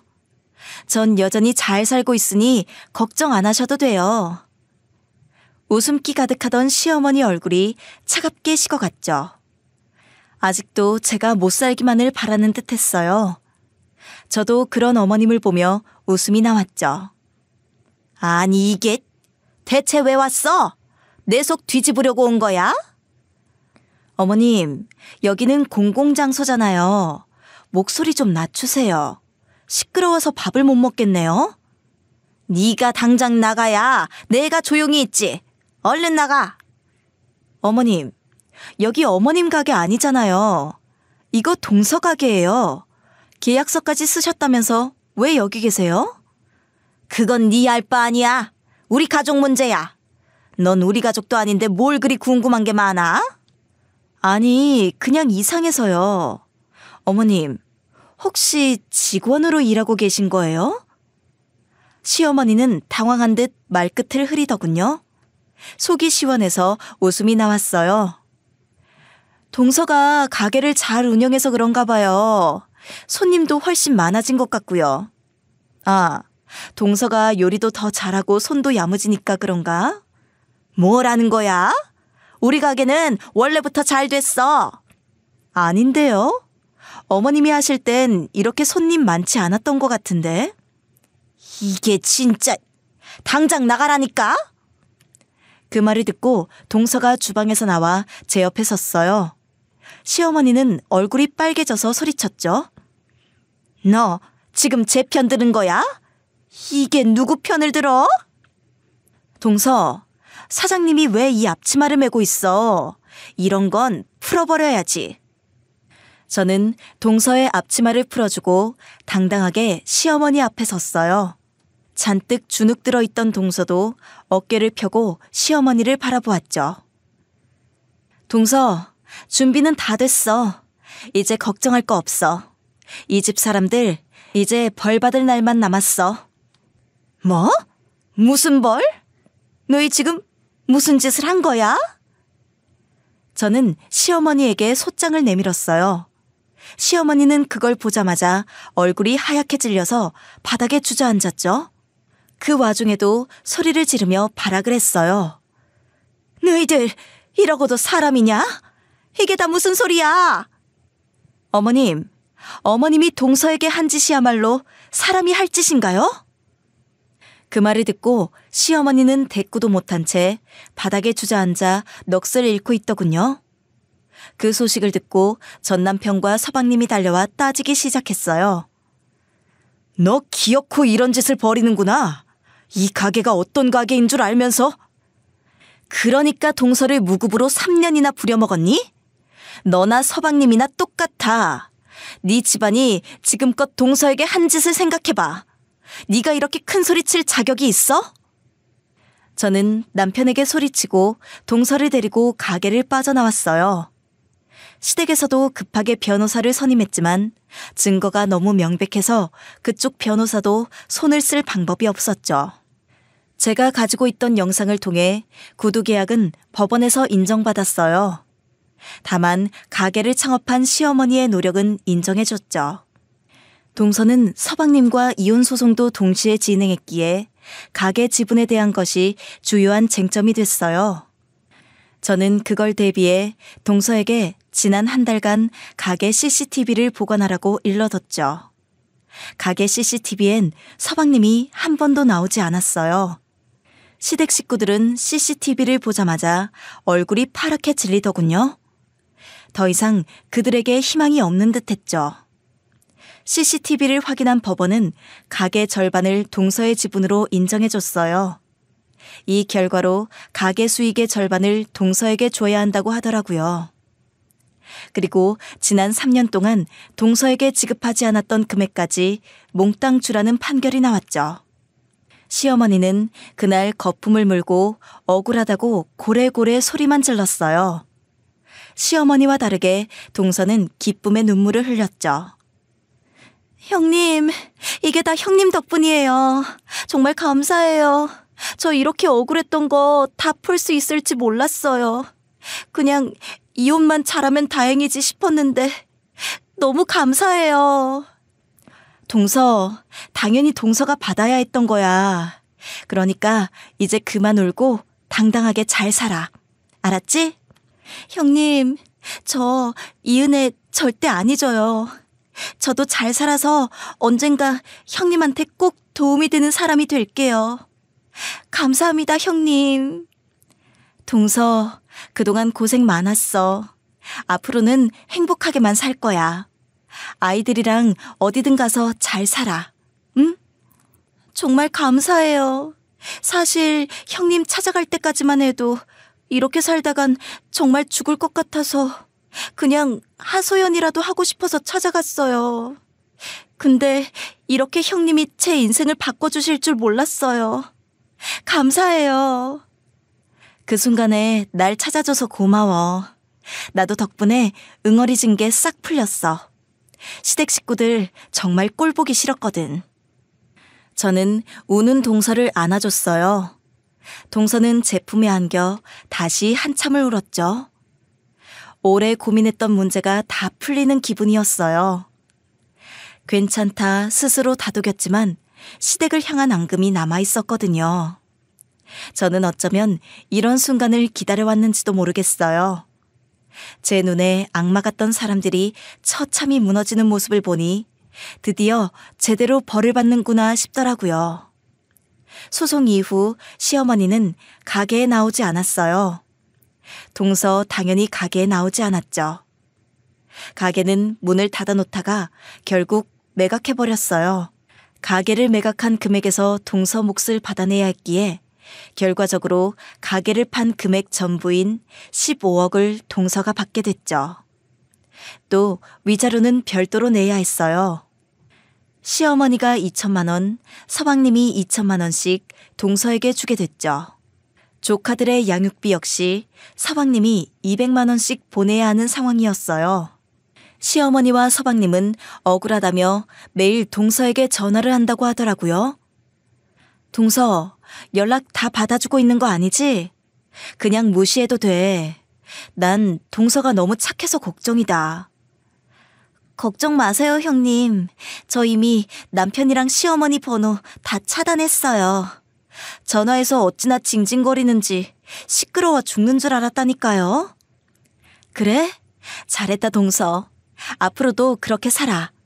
그 인간들이 전화해서 뭐라고 하든 신경 쓸 거 없어. 동서는 동서 몫을 받은 거니까. 상황이 이렇게 되니 남편은 그제서야 저에게 용서를 구하더군요. 돈 나올 곳이 없으니 저에게 도움을 청하려는 거였겠죠. 여보, 당신이 이 상황 좀 해결해줘. 우리 가족 다 망하게 생겼어. 우린 너무 억울해. 재수 씨가, 아니, 그 사람이 당신 속인 거라니까? 동서가 뭘 속였는데 내가 이해할 수 있게 잘 설명해봐. 이상한 소리 할 생각하지 말고. 아니, 우리는 너무 억울해. 이렇게 다 뺏어가는 게 어디 있어? 법이 이상하다니까? 여보, 나 좀 도와줘. 어? 제발. 남 인생 망치면서 이 정도 각오도 안 했어? 당신이랑 서방님이 동서한테 할 말이 있어? 여보, 내가 미안해. 그동안 내가 진짜 사과하고 싶었어. 내가 다 잘못했어. 그러니까 우리 다시 잘 지내보자. 응? 나 당신 없이는 못 살아. 난 너 없이 잘 사니까 그런 끔찍한 소리 하지 마. 그리고 왜 나한테 빌어? 가서 동서한테 잘못했다고 빌고 용서를 구해. 나는 이제 네 가족도 아니잖아? 여보, 우리 진짜 다시 시작할 수 없어? 그땐 내가 너무 철이 없었어. 당신이랑 헤어지고 나 정말 많이 반성했어. 응? 제발 다시 한 번만 우리 관계 생각해줘. 꿈깨. 난 너랑 다시 살 마음 없으니까 그런 줄 알아. 내가 미쳤니? 그 집구석에 내 발로 걸어 들어가게? 당신만 반성하고 산 거 아니야. 나도 반성했어. 뭘 반성했는데? 당신도 나랑 이혼한 거 후회한 적 있어? 그치? 당신도 후회했었지? 당신이랑 너무 늦게 이혼해줘서 나한테 미안하더라. 이혼하고 보니 그렇게 반성을 하게 되더라. 그러니까 다시는 내 앞에서 재혼 이야기 꺼내지 마. 알겠어? 저는 남편을 단호하게 차단했어요. 이제야 미안하다고 울부짖는 남편이 한심할 뿐이었죠. 사람은 쉽게 변하지 않더군요. 남편은 이혼 전과 똑같았죠. 여전히 이기적이고 자기 생각만 하더라고요. 3년이 지난 지금도 남편과 이혼한 걸 단 한 번도 후회한 적이 없어요. 그만큼 이혼은 제 인생에서 최고의 선택이었죠. 남편의 연락처를 차단한 것도 잊을 만큼 그 후 바쁜 하루를 보냈어요. 밀려드는 일을 처리하느라 정신없었죠. 피곤한 몸을 이끌고 차에 탔는데 동서에게 전화가 왔어요. 형님, 잘 지내고 계세요? 오늘 제가 꿀을 좀 보냈는데 내일쯤 도착할 거예요. 저희 어머니가 직접 양봉하신 거니까 믿고 드셔도 돼요. 동서, 귀한 거 보내줘서 고마워. 나 맨날 받기만 해서 어떡해? 저번에 보내준 포도도 정말 잘 먹었는데. 형님이 받기만 했다뇨. 제가 형님한테 받기만 했죠. 이런 건 아무것도 아니니까 부담 없이 드셔도 괜찮아요. 아영이도 잘 지내고 있죠? 그럼 아영이도 잘 지내고 있어. 이제 곧 중학생이라고 정신없이 지낸다니까. 공부도 안 하면서 뭐가 이렇게 바쁜지 모르겠어. 아직 어리니까 공부하기 싫겠죠. 근데 아영이도 형님 닮았으면 공부 잘할 거예요. 그럴까? 난 잘 모르겠네. 자기가 하고 싶은 게 있다면 다행인데 없다면 어떻게 해야 할지 모르겠다. 참, 서연이는 좀 괜찮아? 지금도 병원 다니고 있다고 했지? 네, 형님이 도와주신 덕분에 많이 좋아졌어요. 너무 많이 들으셔서 지겹겠지만 정말 감사해요, 형님. 정말 이 말밖에 드릴 말씀이 없어요. 내가 내준 병원비도 다 돌려줬으면서 뭐가 고마워. 그거 동서가 다 낸 거야. 서연이는 동서가 치료해준 거니까 나한테 고마워할 필요 없어. 형님, 저 결혼한 거 매일 후회했었는데 형님 덕분에 이 후회를 멈출 수 있었어요. 형님같이 좋은 분을 만나고 보니 다 그럴 운명이었구나 싶더라고요. 그래, 동서. 그냥 앞만 보고 잘 살면 돼. 이제 그 집 사람들 생각도 하지 마. 동서는 두 딸을 데리고 친정으로 내려가 지내고 있어요. 큰딸이 병원에 다니고 있어 자주 서울에 올라오는데 저와는 그때마다 얼굴을 보고 있어요. 전화도 자주 하는 사이라 어쩔 때 보면 동서가 친한 친구처럼 느껴지기도 해요. 동서가 저와 연락할 때마다 고맙다는 말을 달고 살아서 아직은 부담스럽지만 시간이 가면서 친한 친구처럼 지내려고 하고 있어요. 저는 여전히 제가 좋아하는 일을 하며 잘 지내고 있어요. 딸은 요즘 부쩍 사춘기가 온 건지 저와는 말을 잘 안 하려고 하더라고요. 이전에는 하나부터 열까지 제 옆에 딱 붙어 말을 하는 아이였거든요. 처음에는 그런 딸한테 속상했는데 이제는 어느 정도 잘 적응하고 있어요. 아영아, 엄마가 오늘 필라테스 하다가 새로운 동작을 배웠거든? 한번 볼래?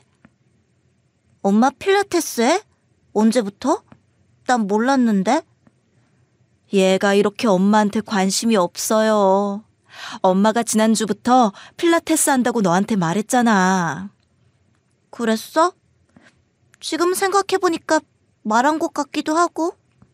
학교랑 학원 다니느라 정신이 없나 보네. 너무 바쁘면 학원 하나 빼줘? 진짜? 나 학원 빼줄 거야? 그럼 나 영어 빼주라. 엄마, 나 영어가 너무 싫어. 영어? 영어 안 하면 중학교 올라가서 힘들 텐데? 아, 뭐야. 그럴 거면 뭐하러 학원 하나 빼준다고 했어. 알았어. 학원 빼줄 테니까 엄마 봐봐. 엄마 오늘 이 동작 배웠다? 이 동작이 뭔데? 엄마, 근데 왜 이렇게 뻣뻣해? 엄마는 운동 진짜 많이 해야겠다. 아니야. 선생님이 엄마 나이에 이 정도면 엄청 잘한다고 그랬는데? 다시 봐봐. 엄마 진짜 유연하지 않아? 난 잘 모르겠는데? 어디가 유연하다는 거야? 엄마, 나 들어가서 숙제한다. 딸아이는 뒤도 안 돌아보고 자기 방으로 들어가더라고요. 저는 딸의 방문 앞을 얼씬거리다 걸음을 돌려야 했어요. 아는 언니한테 딸에 대한 고민을 말하니까 언니는 대수롭지 않게 웃으며 곧 사춘기가 오면 더 심해질 테니 벌써 상처받지 말라고 하더라고요. 그 말을 듣는데 얼마나 웃기던지. 저도 모르는 사이에 딸에게 많이 의지하고 있었나 봐요. 딸은 점점 자라면서 자기만의 영역을 만들고 있는데 저는 언제까지나 딸이 제 옆에 어린아이로 남아있을 줄 알았던 거죠. 그 말을 들으니 정신이 번쩍 들더라고요. 딸을 위해서라도 저도 제 영역을 만들고 싶었어요. 그래서 운동을 시작했죠. 좋아하는 일이 생기니 자연스럽게 딸에 대한 집착 같은 애정도 사그라들더라고요. 이 일을 겪으면서 뭐든 적당한 거리가 필요하다는 생각을 하게 됐어요. 저는 이렇게 딸과 티격태격하며 잘 지내고 있어요. 동서한테 들은 이야기인데 평소 말을 함부로 하던 시어머니는 본인의 말 한마디 때문에 이혼한 두 아들 데리고 원룸에서 지낸다고 하더라고요. 그 소식을 들으니 이제 정말 제 마음에서 시댁을 떠나보낼 수 있겠다는 생각이 들더군요. 여러분, 저는 몇 년 전까지만 해도 세상은 참 불공평하다고 생각했어요. 결국 남에게 상처를 준 악인들은 떵떵거리며 잘 산다고 생각했었죠. 근데 이 사건을 겪고 보니 꼭 그런 것만은 아니더라고요.